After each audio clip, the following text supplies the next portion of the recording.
बुलेटिनच्या सुरुवातीलाच एक अतिशय महत्त्वाची बातमी। तिरुपती बालाजी मधल्या लाडूंसंदर्भात महत्त्वाची बातमी आहे। तिरुपतीच्या लाडूचं प्रकरण आता सुप्रीम कोर्टात पोहोचलंय।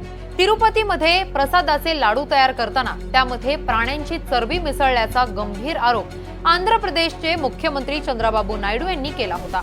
त्यानंतर एकच खळबळ उडाली। आता या संदर्भात वकील सत्यम सिंह यांनी सुप्रीम कोर्टात याचिका दाखल केली आहे।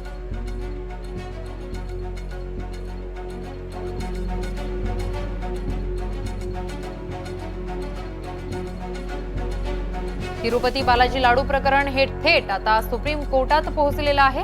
वकील सत्यम सिंह यांनी पत्र पाठवलंय।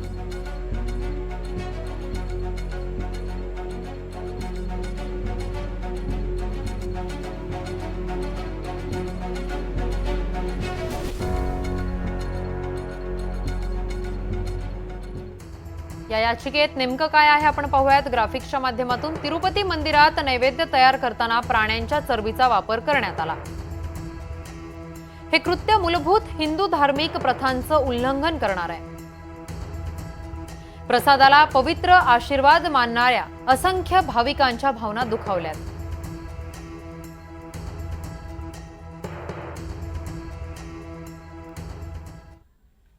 तिरुपतीच्या लाडूमध्ये चरबी हा हिंदू विरोधातला मोठा कट असल्याचा आरोप भाजपने केलाय। या प्रकरणी जगन मोहन रेड्डींना शिक्षा व्हायला पाहिजे अशी मागणी भाजपने यावेळी केलेली आहे। जगन मोहन रेड्डी हे स्वतः ख्रिश्चन आहेत आणि त्यांचे वडील ख्रिश्चन होते। ज्या वेळेला 2009 मध्ये राजशेखर रेड्डी पुन्हा मुख्यमंत्री झाले त्यावेळेला त्यांच्यावर जे अनेक आरोप झाले होते, 7 हिल्स म्हणून ओळखलं जातं तिरुमला तिरुपती देवस्थान। त्या 7 हिल्सपैकी 3 हिल्स पूर्णपणे चर्चला त्यांनी देऊन टाकल्या। त्याच्यावर चर्चेस बनले, ख्रिश्चन मिशनऱ्यांच्या इन्स्टिट्यूट्स बनल्या।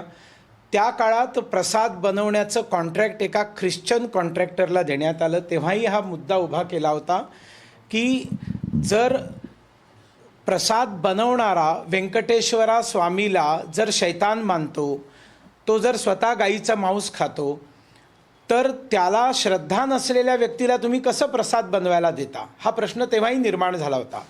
TTDच्या एम्प्लॉईजमध्ये अनेक ख्रिश्चन एम्प्लॉईज भरती केले गेले होते। आता हे सगळे पूर्वीच प्रश्न निर्माण झाले होते। आंध्र प्रदेशची घटना ही एक लहानशी घटना नाही आहे, हे एका मोठ्या षडयंत्राचा हा हिस्सा आहे आणि हे अँटी हिंदू षडयंत्र आहे। हिंदू समाजाने जागृत झालं पाहिजे आणि चंद्राबाबू नायडूंनी आणि उपमुख्यमंत्री पवन कल्याण यांनी याच्यावरती अत्यंत कठोर कारवाई करून हे बघितलं पाहिजे की सगळ्यात जास्त कठोर शिक्षा जगन मोहन रेड्डी यांना होईल। या संदर्भातच अधिक माहिती घेऊयात। दिल्लीतून आमचे प्रतिनिधी रामराजे शिंदे आपल्यासोबत लाईव्ह आहेत। राम, तिरुपतीच्या लाडवांचं प्रकरण आता सध्या थेट सुप्रीम कोर्टात गेलेलं आहे, याचिका दाखल करण्यात आलेली आहे। या संदर्भात सविस्तर माहिती द्या।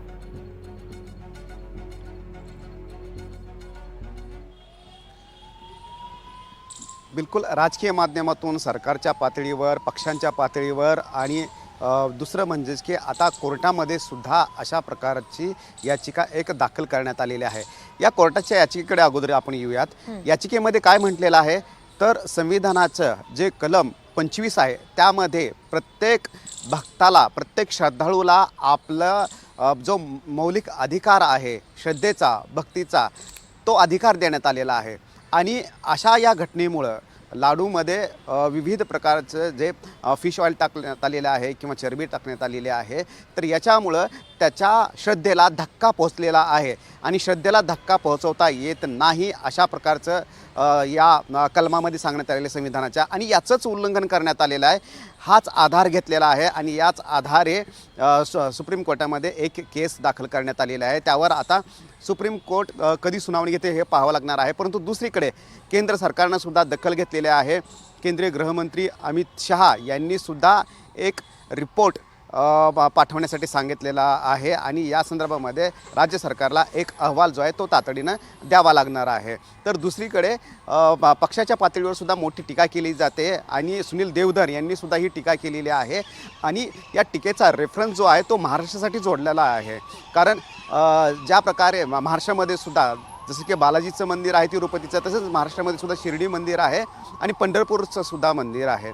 मग इथे सुद्धा जर महाविकास आघाडीचं सरकार जर पुन्हा आलं तर मात्र शरद पवार आणि उद्धव ठाकरे यांचं सरकार जर पुन्हा आलं तर हे पंढरपूरमध्ये आणि शिर्डीमध्ये सुद्धा अशा प्रकारचे जे मिसळण आहे ते करू शकतात आणि असा आरोप आणि अशी थेट टीका जी आहे ती करण्यात आलेली आहे. त्यामुळं हा वाद जो आहे तो एका राज्यापुरता मर्यादित राहिलेला नाही आहे, तर आता सर्वच ठिकाणी पसरताना आपल्याला दिसतोय.